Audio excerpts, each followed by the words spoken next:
Nós temos uma porção hoje da palavra do Senhor, uma porção bem interessante que está aí no livro de Êxodo. Quem pode pegar a sua Bíblia nesse momento e abrir no livro de Êxodo, amém? Glórias a Jesus, amém, queridos? A porção é uma porção chamada Bechalá, que está entre os capítulos 13 de Êxodo, 13 e 17 de Êxodo, indo até o capítulo de até o capítulo de número 17, tá? De Êxodo também. E aí tem uma parte lá no capítulo 4 de Juízes, tá bom? Mas nós vamos dar só uma pincelada nessa palavra, tá bom? Só para nós recapitularmos aqui e entendermos. No capítulo 13, no versículo 17, nós temos aqui Deus guiando o seu povo pelo caminho. Eu nem falei para você o que significa Bechalá, né? Bechalá é quando ele enviou. Diga quando ele enviou. Bechalá, né? Quando ele enviou, é o nome dessa porção. Tá bom? Bom, porque aqui nós vamos ver Deus guiando o seu povo, né? Diz a palavra de Deus que no verso 17, tendo Faraó deixado ir o povo, Deus não o levou pelo caminho da terra dos filisteus, posto que mais perto, pois disse, para que porventura o povo não se arrependa vendo a guerra e torne ao Egito. Então Deus conhece bem o nosso coração, né? Ele sabe quais são os caminhos que muitas vezes nós vamos escolher em detrimento de algumas situações. E às vezes Deus nos leva por outros caminhos, que é o caminho que ele sabe que é o melhor para nós, porque Ele conhece também o nosso coração. Aqui eu entendo que não é nem necessariamente o caminho mais ou menos assim, Deus vai me mostrar o caminho que eu quero caminhar. Porque Deus já estava mostrando o caminho. Qual era o caminho? Tirar eles da terra do Egito e levá-los para a terra, né, prometida que emana leite e mel. Mas aqui é uma coisa mais da particularidade do ser humano. Às vezes o ser humano, Deus sabe que se ele for por certos caminhos ou por certas direções, ele vai desanimar, ele vai querer parar no meio da caminhada. Então aqui seria mais ou menos assim, por exemplo, eu vou levar o meu povo para ir por esse caminho aqui, porque eu tenho certeza que se ele for olhar para isso aqui, ele já tem uma tendência para se desanimar. Então se ele for por esse caminho, ele vai desanimar mais ainda. Eu digo aqui, não sei se você consegue pegar esse contraste, que aqui seria uma coisa mais particular de cada um de nós, e não o sentido do caminho em definitivo de Deus. Porque Deus podia levar por qualquer caminho, até por esse caminho dos filisteus, e guardar o povo. Concorda comigo? Podia ter filisteu, o que for. Deus não tinha acabado de abrir um mar vermelho? Porque tinha liberto eles de um exército muito mais poderoso do que os filisteus. Então Deus podia livrar eles também um povo muito mais forte que os filisteus, no caso o povo egípcio livrou, né? Então como é que ele não ia livrar dos filisteus? Com certeza, só que aqui a questão é porque o povo já tem uma tendência para desanimar. Já viu aquela situação que você fala assim, eu não vou nem deixar isso aqui em casa, porque se alguém ver já vai... É mais ou menos isso. Eu vejo o que está acontecendo aqui. Pois bem, então aqui Deus está guiando o povo, né? Depois que eles saíram ali da terra do Egito e da perseguição de Faraó. E aí o povo aqui no capítulo 14 de Êxodo, que está na caminhada ainda de chegar na travessia, né? Eu já falei mais na frente, mas aqui no capítulo 14 nós vamos ter a questão da travessia, porque eles saem, na verdade, né? Só que eles não encontram o mar ainda, eles estão caminhando pelo deserto até eles encontrar o mar. Aqui, na verdade, no capítulo 14, mais especificamente, vai falar sobre a passagem do mar, né? Quando eles vão passar aqui pelo mar, que eu já coloquei mais à frente. E aí no capítulo 15 é que nós vamos ter o cântico de Moisés, que esse cântico, inclusive, ele é mencionado lá no livro de Apocalipse. Não sei se você está lembrado. Lá também tem um cântico de Moisés, lá no livro de Apocalipse. Quem lembra? Lá no livro de Apocalipse, esse cântico. Eu acho que é no capítulo 19, versículo 11. É isso? Me ajudem, confirme aí. Apocalipse 19. Mas lá tem um cântico de Moisés, não tem no Apocalipse? Veja aí rapidinho aí. Apocalipse 19, acho que versículo 10 e 11. Bem rapidinho, bem rapidinho. Confere, é isso mesmo? Pronto, então Apocalipse 15, 3. Por que fala do cântico de Moisés aí no Apocalipse? Não está por acaso aí. Porque, na verdade, o livro de Apocalipse ele é uma grande conclusão, porque nós devemos entender que na Bíblia existe começo, meio e fim. E a eternidade, né? O fim dessa passagem, mais o início de uma eternidade. Não é aquela questão que outras religiões dizem que é como se fosse uma coisa cíclica. Que você morre e volta, aquela... Fica sempre assim, morre, volta, morre, volta, morre e volta, como se a vida fosse uma espiral. E não é bem assim o que a Bíblia fala sobre a existência.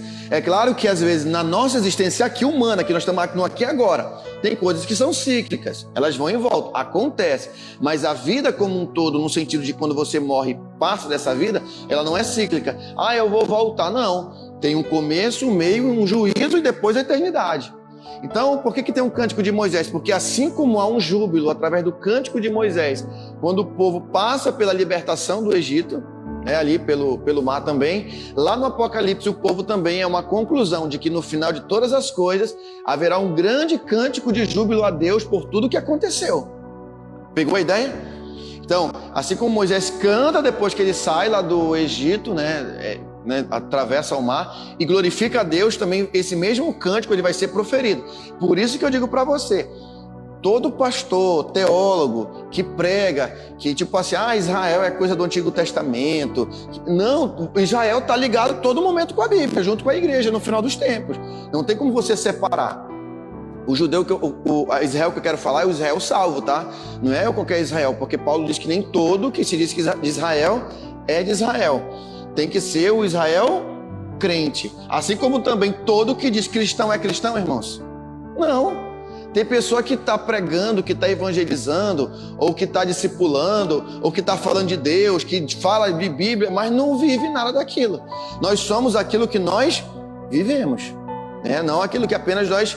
É claro que o crer... mas a Bíblia fala, nós somos também o que nós cremos. Claro que nós somos o que nós cremos, mas a crença está ligada a partir do momento que eu faço. Tudo que eu faço é porque eu creio. O que eu não faço, eu não creio. Ainda que eu diga que creia. Deu para entender?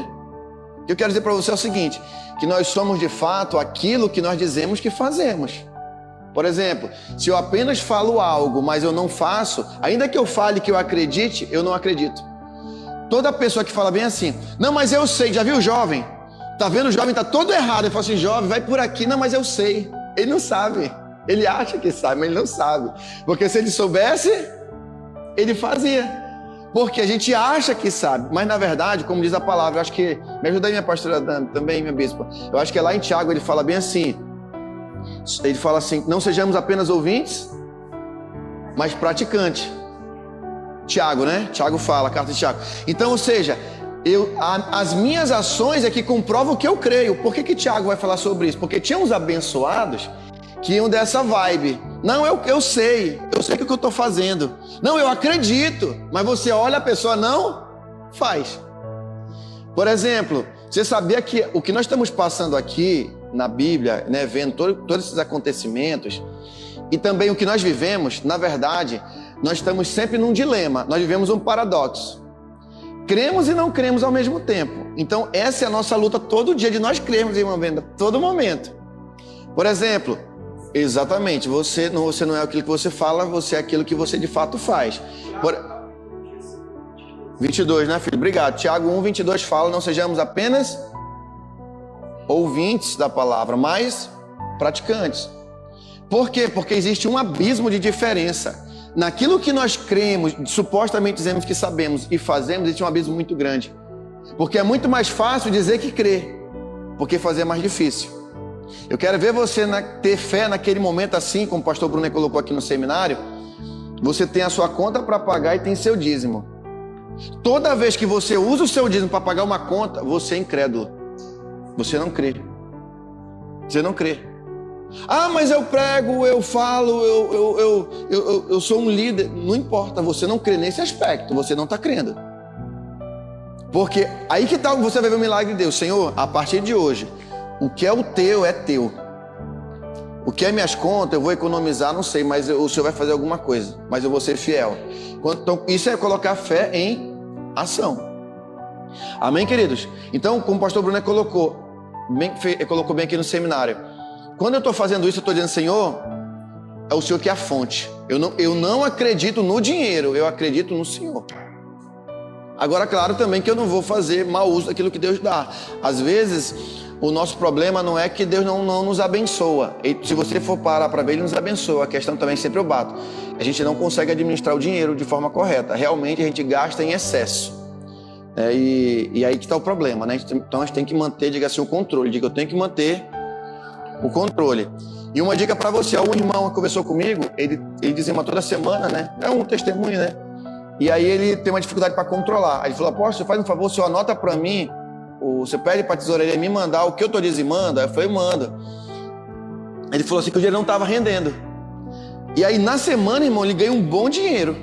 Aí eu falei, sabe onde está o problema? É o seguinte, como você pega o dinheiro, todo dia você pega dinheiro, o que você vai fazer? Você vai guardar esse dinheiro.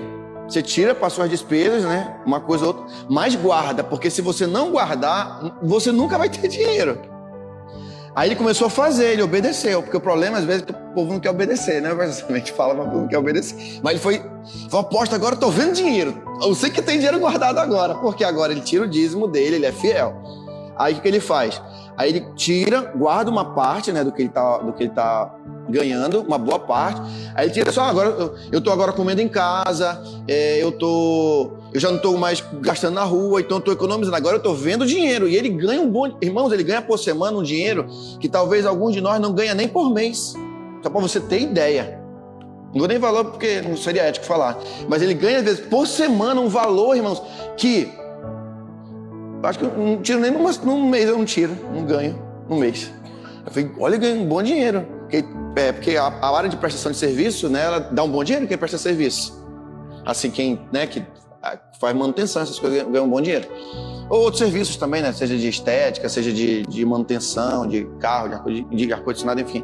As áreas rendem bastante dinheiro, né? Porque ninguém, por exemplo, vai ficar com o ar-condicionado parado, né? Tem que ajeitar para dormir, não é verdade? Então vai ter alguém para ajeitar o ar-condicionado. Por exemplo, a pessoa também deu um problema no carro, está precisando, então vai ter que ter alguém para... Então são áreas de serviço. Então ele ganha um bom dinheiro. Só que só estava faltando para ele o quê? Disciplina no cuidado com o recurso. Eu falei, olha, faz o seguinte, não tira teu dízimo, tu vai tirar o teu dízimo pessoal, realmente. Tu tem que guardar um valor. Aí, não, beleza. Aí ele falou, aposta, agora eu tô vendo dinheiro. Porque eu falava, poxa, você ganha um bom dinheiro, mas por que não está rendendo? É porque, tipo assim, vamos supor, tu ganha R$200 hoje. Num dia, R$200. Vou comer fora, vou isso ou aquilo. Num dia tu gasta os 200. Aí eu te pergunto, como é que vai? Vamos supor que ele deu R$20 de dízimo, né? Foi com 180. Se ele for num lanche aí, irmãos, ele gasta 50, R$60 rapidinho. Aí ele gasta mais 20, um exemplo. Então se ele não controlar praticamente aqueles 200, ele não vai ver na terça-feira, um exemplo. Porque na segunda, na terça-feira, ele não vai ver esse dinheiro. Não sei por que eu estou falando isso, mas talvez vai servir para alguém. E servir, né? Essa alma já foi salva. Né? Entendeu? Então, assim, dá agora bastante realmente guardar, né? Tem que tirar uma parte. Se você não tirar, por exemplo, se você tirou ali R$20, pelo menos você guarda 100, né? Se você tiver que gastar, gasta os 80, mas guarde os 100. Guarde, mas não toque. Aí eu falei, deixa no final do mês tu acumular esse valor, ou senão faz o seguinte, esquece tu ganhar esse dinheiro. Imagina que tu tá ganhando, tu é um assalariado. Ou no final do mês, guarda esse dinheiro. Quando for no final do mês, bota tuas contas para pagar tudo no final do mês. Aí tu vai lá e pega, vai ter um montante lá. Tu vai ter 3, 4, 5, 7 mil reais, que eu acho que somado a isso que ele ganha por mês. Aí você vai pagando as contas e vai sobrar dinheiro. Agora, se todo dia a pessoa vai principalmente para quem ganha, né? Eu tô falando na diária. Quem ganha, no final do mês, aí já até que dá para fazer, porque é obrigado a esperar no fim do mês. Concorda comigo? Não tem pra onde correr, é obrigado. Só tem que controlar a conta durante o processo dos meses, para quando chegar lá, o valor não passar daquilo que você vai ganhar, né? Amém, irmãos? Tranquilo? Aí, o que tem a ver, apóstolo? Eu tava falando de Moisés e eu entrou nesse assunto, né? A fé, irmãos, eu tava falando sobre fé. Então, estávamos falando sobre fé. Então, diga assim, eu preciso ter fé na minha caminhada, né? Então, nós vamos ver aqui no capítulo 15, Moisés exaltando a Deus. Imagina a situação que ele está passando aqui, né, com o povo e tudo mais. Eu vou já caminhar para a conclusão dessa palavra. Aí nós temos aqui no capítulo 15, versículo 20, Miriam, né, profetizando, né, profetizando. Aí no capítulo 16 nós temos Deus enviando o maná, irmãos. Eu já contei para vocês a história do maná aqui, que é bem interessante, eu quero repetir essa história. Eu acho muito interessante comparar a história do povo judeu, né? A trajetória do povo judeu. Nós temos que trabalhar duro, temos que trabalhar duro. Temos que suar a camisa, temos, senão ninguém vai ter nada, essa é a verdade. Só que tem um detalhe, O que é melhor? Você pagar um preço suando, se dedicando, acordando cedo, sabe, fazendo o melhor e não ter Deus do teu lado? Ou você prefere dar duro e ter Deus, duro que eu falo assim, perseverar, caminhar e correr atrás, e tendo Deus do teu lado, o que você prefere? Beleza. Como é que você vai fazer isso? Crendo e servindo a Ele. Então, todo judeu dá muito duro. E aqui tem uma história muito interessante que é contada pelo Rabino Shalom Arush em relação a essa questão do maná quando cai sobre o povo de Deus. Ele falou que tinha 3 tipos de pessoas que o maná caía lá no deserto, né? Vinha sobre essas pessoas. Tinha aqueles que acreditavam que Deus estava com eles, que tudo que estava acontecendo, apesar das lutas, Deus estava com eles. Tinha aqueles que ora murmuravam, ora não murmuravam. E tinha aqueles que passavam o deserto inteiro murmurando. Porque você pode murmurar falando, como você pode murmurar no seu coração. Para Deus é a mesma coisa. Porque Deus conhece o nosso coração. Deus nunca está olhando só para o exterior. Ele olha para o interior primeiramente, para dentro de nós. Então não tem como ninguém fugir da onisciência de Deus, né? O homem está totalmente compreendido por Deus. Então o que acontece? Deus, quando ele mandava o maná, diz a tradição que aqueles que acreditavam, eles tinham que acordar cedo, 5 da manhã, às vezes 6 da manhã, e Deus mandava o maná bem pertinho. Eles tinham um certo esforço, mas não faziam tanto esforço. Aí tinha aqueles que ora murmuravam, ora não murmuravam, e Deus mandava bem longe. Eles também acordavam no mesmo horário, só que tinham que ter mais trabalho para ganhar aquele maná. Mas Deus mandava, mas era mais trabalhoso. E tinha aqueles que passavam o deserto todo reclamando, Deus também mandava pela sua misericórdia, mas Deus mandava muito longe, ó. Longe, longe, longe, longe, longe o maná. O povo, ó, suava. Aí que Deus manda mais peia, né? O cara murmurava cada vez mais. Então, o que essa história quer dizer? Que quando eu creio e me alegro e ando na direção de Deus, Deus vai mandar e o meu esforço talvez não vai ser tão, digamos assim, dispendioso, aquela coisa cansativa. Você já parou para pensar ou já sentiu isso? Que você está fazendo algo e você sente que você é abençoado? Quem já teve essa experiência?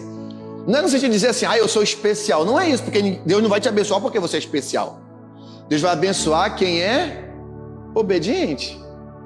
Como tinha um pastor na missão que faleceu, pastor... Qual é o nome dele, meu Deus? Fugiu agora? Eu sei que era Mantovanelli o sobrenome dele. Eu esqueci o primeiro nome dele. Pastor Mantovanelli. Ele dizia o seguinte, você tem que aprender o ABC, o obedecer de Deus, né? Ele queria fazer uma analogia com o ABC, né? Você tem que aprender o obedecer de Deus, que era a ideia de ABC, né? Ele falava muito sobre isso. Então, assim, então essa história é interessante porque realmente, quer dizer, é legal você saber que Deus está contigo. Era o que Moisés queria saber, meus pastores. Era o que Moisés queria saber. Senhor, beleza, me deu uma missão, mas o Senhor vai estar comigo? Então, quando nós sabemos que Deus está conosco, queridos, é muito maravilhoso. A gente vai embora. Sabe que vai passar luta? Vai, mas Deus está conosco. Nós vamos saber o quê? Resolver os problemas, né? Superar as situações, né?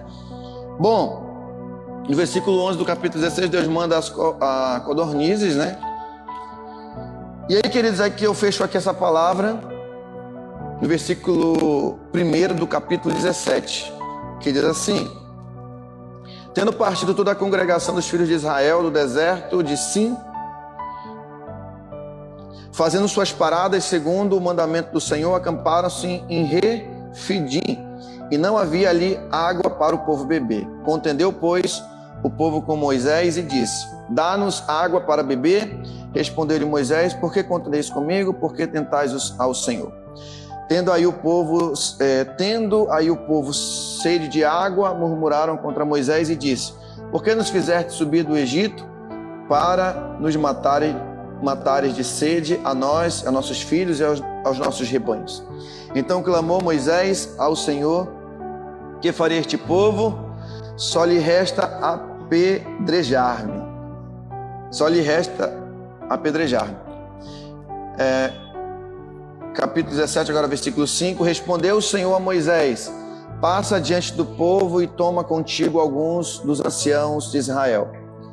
Leva contigo em mão o bordão com que feriste o rio e vai.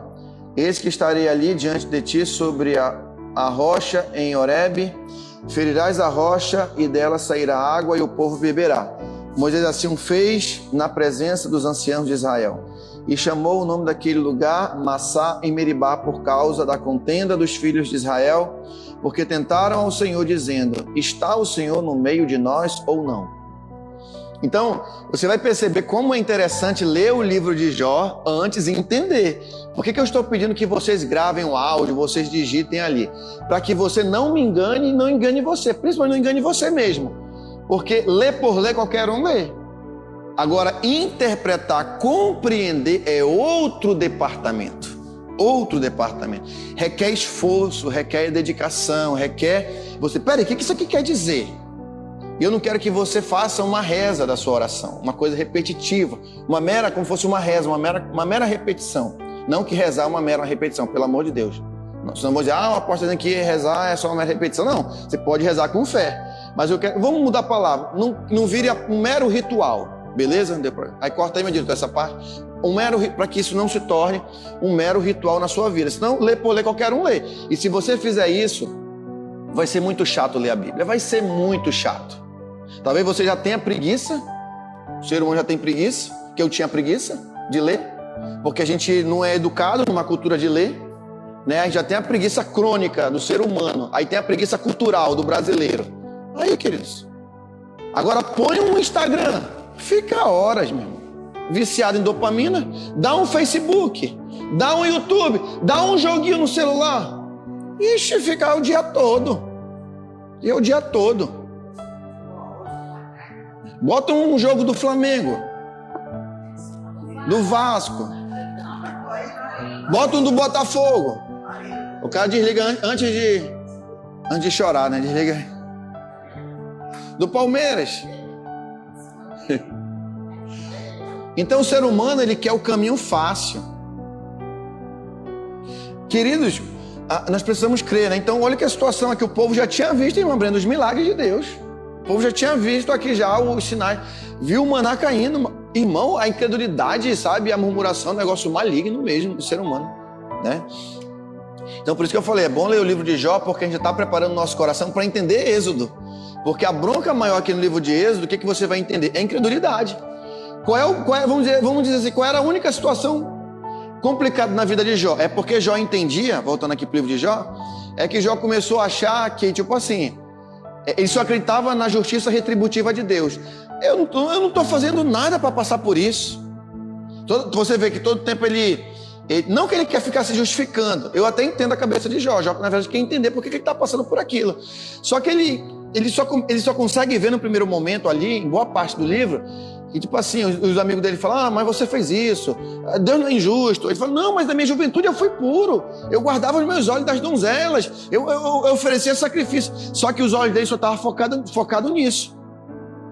Ele não tinha fé para entender, e não conseguia entender também, né, ter uma compreensão mais ampla, que aquilo que ele estava passando, na verdade, havia uma outra situação, um propósito maior de Deus, que não era a questão de, você vai colher o que você está passando, mas era entender que, apesar da dor, Deus tinha um grande propósito. E era isso que Deus queria que Jó olhasse. Por isso que lá na frente, Deus vai repreender Jó pela ignorância. E onde que é a ignorância? É não entender que Deus usa os problemas para nos ensinar e nos aproximar mais dele. Porque o ser humano, ele é muito levado pela sua justiça própria. E Deus não queria que Jó tivesse apenas uma justiça própria. Até porque a própria justiça de Jó não ia justificar ele. Deus ama a integridade do homem, a justiça do homem, no sentido de ele perseverar, mas não é a justiça do homem que... Tanto é que Jó entendeu isso aí, tanto é que Jó vai se calar depois. E vai dizer, realmente, Senhor. E aí o que o Eliú vai argumentar ali? O Eliú vai dizer bem assim, Jó, vamos lá. Tu consegue compreender as circunstâncias? Tu consegue entender as leis? Aí ele fala, tá vendo tudo isso que nós não conseguimos controlar? Deus guarda e fez tudo isso perfeito. Ele fala, Jó, você acha que Deus não tem um propósito em tudo isso que você está passando? Esse é um argumento tremendo, maravilhoso. Por quê? Porque quando você tem esse olhar, a sua vida muda. Eu vi uma vez um livro o nome do livro é Em Guarda, do autor. Ele é um doutor em filosofia, um doutor em teologia. Ele é um grande apologista. Me fugiu agora o nome dele. É William Lane Craig.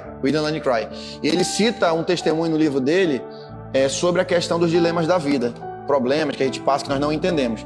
E ele lembra que ele chegou num local onde tinha pessoas que tinham câncer, e ele relata um caso que ele viu de uma senhora que ela tinha um câncer que tomava praticamente todo o rosto dela. Praticamente dava para ver só a boca dela e parte dos olhos, mas mesmo assim ela estava louvando a Deus. E ele falou assim para ela: a senhora ainda consegue acreditar em Deus nessa situação que você está passando? Aí ela falou assim: desde a minha infância ele nunca me deixou e agora também ele está comigo. E ela glorificava o nome de Jesus todo momento. Então eu te pergunto, a única resposta para você achar numa situação como essa é saber que apesar disso Deus tem um propósito. É ou não é? Ela poderia até estar colhendo algo que ela plantou. Poderia. Mas mesmo assim Deus tem um propósito, gente. E qual é o propósito? Nós cremos mais nele. Entendemos que tudo é para a glória dele. Porque, por exemplo, se você pensar assim, eu não mereço passar por isso, você vai enlouquecer. E você vai se suicidar, com certeza. Se você for tomado pelo sentimento de culpa, você vai se suicidar. Não tem outra conversa. A pessoa vai cometer um agravo contra si mesma, porque ela não vai aguentar a dor. Recentemente nós vimos, Deus me perdoe, não estou julgando, não quero, talvez, não vou citar nomes, mas nós temos visto vários suicídios de pessoas que acabaram vindo para o Evangelho, talvez para tentar, se libertar de uma dor, se converter. Aí acabaram, mesmo estando no Evangelho, se suicidando. Porque o dilema, irmãos, ele é muito forte. Se você não entender que a dor deve nos aproximar de Deus e a gente confiar em Deus, apesar de nós não entendermos o porquê de tudo aquilo na essência, nós vamos com certeza colocar uma corda no pescoço, se jogar da ponte. Porque, irmão, a pior coisa é você dormir com um sentimento de culpa, levantar com aquela culpa. Você não ter paz no seu coração. É a pior coisa que o ser humano pode fazer. Pode, na verdade, viver, Viver dessa forma. É a pior coisa que o ser humano pode ter na sua vida, eu quero dizer. Esse sentimento de culpa. Então, assim, diga misericórdia, Jesus.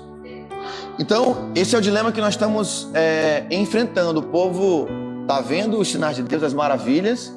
E olhe para o povo aqui, não como aqueles que falam assim, o povo de Israel é isso e aquilo. Não, olhe para você mesmo. Nós somos esse povo. Nós somos Israel saindo do deserto, vendo o poder de Deus, as maravilhas de Deus, mas a murmuração está talvez querendo aflorar. Talvez não murmuramos com palavras, mas murmuramos com as nossas atitudes, negligenciando aquilo que é mandamento, aquilo que é obediência a Deus. Por exemplo, quando eu não oro é um protesto, quando eu não leio a palavra é um protesto contra a minha espiritualidade, contra Deus, é uma incredulidade. Quando eu não adoro a Deus, quando eu não procuro pensar em Deus, quando eu não ligo a minha vida a uma obediência a Deus, é um protesto, é uma murmuração. Eu quero dizer que, Senhor, legal falar do Senhor, mas no fundo o Senhor sabe que não existe. Você sabe que, eu sei que Deus no fundo não existe. É você negar a própria existência de Deus. E negar a própria existência de Deus, quer dizer, entrar num caos. Então, se Deus não existe, querido, a vida é só uma futilidade. Comamos e bebamos que amanhã morreremos, desculpa. Como diz os filósofos. Então, a vida é só uma futilidade, o que você faz aqui não tem o menor sentido. E a única explicação, irmãos, é ter alguém que é muito mais santo, perfeito, incomparável nessa existência, para que tudo que nós fazemos aqui faça sentido. E com certeza haverá uma recompensa muito maior que esse mundo nunca vai dar para nenhum de nós. Esperar por esse mundo, diz o apóstolo Paulo, nós seremos os homens mais infelizes.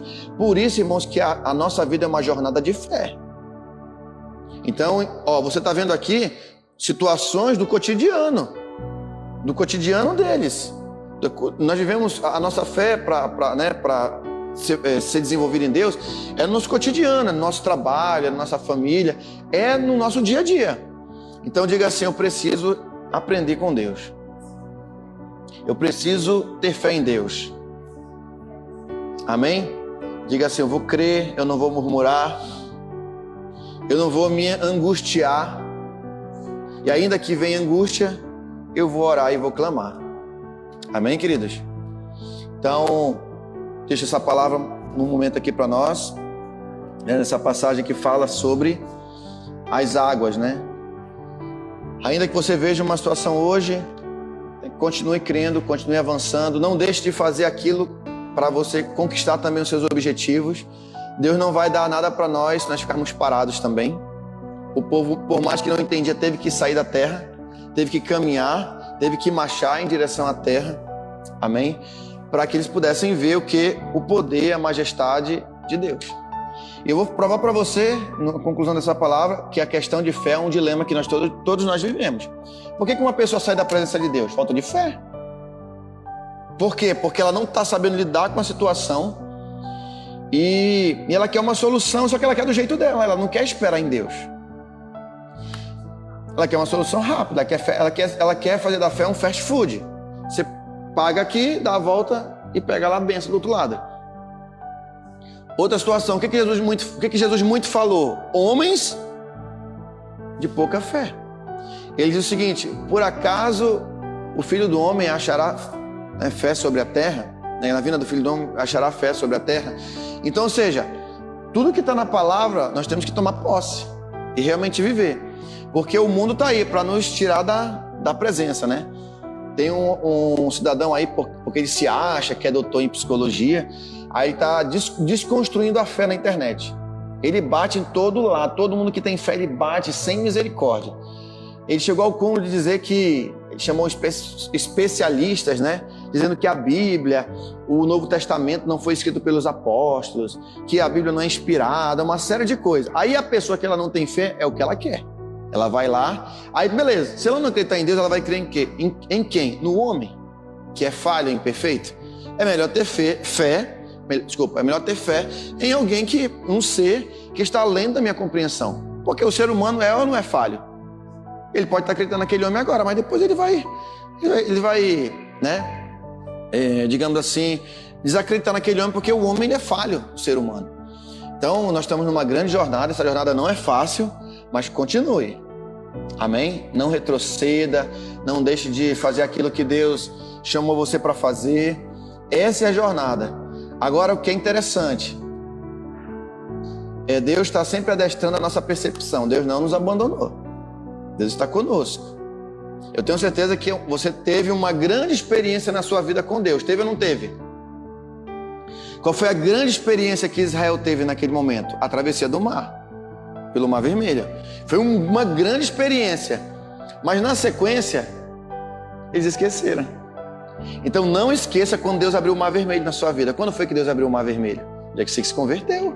O dia que você falou assim, quer saber? Eu vou passar pelo mar. Não vou retroceder. Só que a gente vive uma outra situação, a gente já quer murmurar. A gente quer, eu quero, Senhor, agora, que nem menino mimado. E eu vou te falar, Deus não mima a gente. Se mimar demais, fica dengoso. Ele sabe que se ele mimar o ser humano, ele vai estragar o ser humano. Ele vai estragar o ser humano. Então é normal a gente passar dores, passar dificuldades. Se não aprender novo, de velho não passa. A pior coisa é chegar velho, mimado, porque vai pegar a peia da vida. Aprenda a receber não. Aprenda a lidar com a dor. Para mim foi difícil. Eu quero, mãe, a bicicleta, eu quero. Não. Aí a mãe ia lá e comprava. Aí no dia que você cresce, que você vai comprar com seu dinheiro e aí você não aprendeu, o que você quer fazer? Quer emprestar dinheiro. Aí vai pra agiota, porque você quer, Aí no dia que você pega um não novo, aí você lembra assim, poxa, a mamãe falou realmente. Aí eu lembro da frase da mãe, tem dinheiro? Tem, se não tem, então não compra. Simples assim. Aí o cara vai pro agiota. Irmão, eu vou falar, se você é crente, você está emprestando dinheiro de agiota, eu vou lhe falar, você não é crente não. Estou sendo sincero para você. Está faltando alguma coisa dentro de você para lhe fortalecer. Não empreste não, querido, dinheiro de agiota não. Confie em Deus. Peça para Deus abrir as portas para você fazer alguma coisa. Chore na presença dele e diz, Senhor, eu estou precisando resolver uma situação, mas não empreste dinheiro de agiota. Se você empresta, deixa eu lhe falar, você não é crente. Você achou que era crente. Mas lhe dar uma boa notícia. Uma boa notícia para lhe libertar. Você não é crente. Mas hoje você está aprendendo a ser crente. Você precisa crer mais. Eles não tinham água. Se tivesse alguém ali para agiotar água, eles iam agiotar água, mas não iam reclamar. Reclamar, murmurar. Emprestar de agiota para se enrolar mais e se auto-amaldiçoar é um grande sinal de incredulidade. Eu sei que você pode estar precisando, mas vai com Deus e diga: Senhor, me ajuda. Eu tenho um compromisso e eu confio no Senhor. Eu prego o Senhor, eu anuncio o Senhor, então eu quero ver, Pai. Eu não vou murmurar, mas eu vou crer no Senhor. Talvez você vai clamar um dia, 2 dias, 3, um mês, não sei. 6 meses, 1 ano, 10 anos, mas Deus vai dar uma solução. Mas da solução Ele vai, se você ficar firme nessa fé. Amém, queridos? Então, pelo amor de Deus, aprenda hoje. Pegar dinheiro emprestado nunca mais. Comece a juntar dinheiro. Irmãos, é porque a gente aprende tudo errado, irmãos. Tudo errado. A gente não aprende de novo a economizar. Você sabia que os americanos, às vezes com 18 anos, 20 anos, eles já têm 1 milhão na conta. Porque lá de novinho, eles aprendem a economizar. Para e pensa um pouquinho. Se desde pequeno você tem, vamos colocar 5 anos de idade. Se o seu pai guardar R$50 para você todo mês, quando você chegasse com 18 anos, com 20 anos, quanto você ia ter mais ou menos? Ia ter um bom dinheiro, né? A minha mãe guardou para minha prima um valor, todo mês se era R$30 ou era 50. Sei que deu acho que uns 20 e poucos mil reais. Ela pagou a faculdade dela, terminou engenheiro. E está trabalhando e ganhando bom dinheiro. Não serviu, não juntou? Se tivesse colocado mais dinheiro, não tinha mais dinheiro, né? Claro, mas não é legal você chegar com uma idade e ter 20 mil já para poder. Ela falou: não, tia, eu paguei minha faculdade. Ela: beleza, pagar. Tranquilo. Não se endividou com fiéis. Só que a gente aprende errado, irmãos. A gente aprende a gastar, se endividar e viver a vida inteira pagando dívida. A gente aprende a gastar muito bem, gastar o que nós não temos.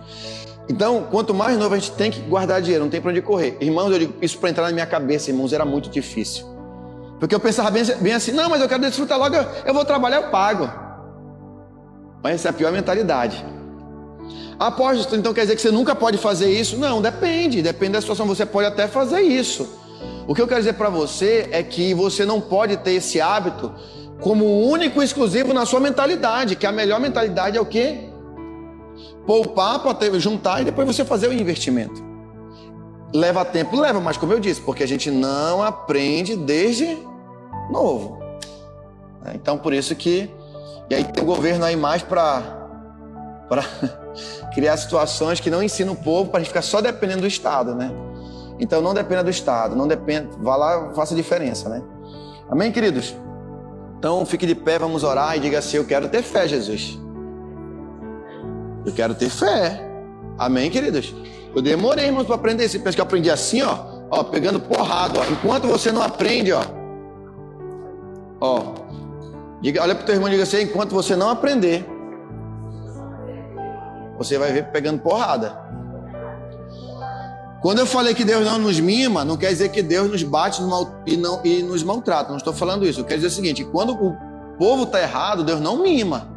Ele dá um apertozinho para cair a ficha. Mas quando a gente se volta, ele fala assim: eu te falei, meu filho, é para cá o caminho. A gente abraça. Mas quando a gente fica revoltado ali com mimo, sabendo que a gente está colhendo o que a gente fez pela nossa rebeldia, aí Deus ele dá umas apertadas na gente ali, para a gente dar uma... Na verdade, não é nem Deus, né? É a misericórdia dele, porque é o homem que auto se destrói, né? Deus leva o homem para o inferno, irmãos? Não, é o homem que vai. Você quer ir? Então vá. Você quer ir? Então, feliz você não vai ser, mas vá. Você quer ir? Eu já te antecipo, feliz você não vai ser.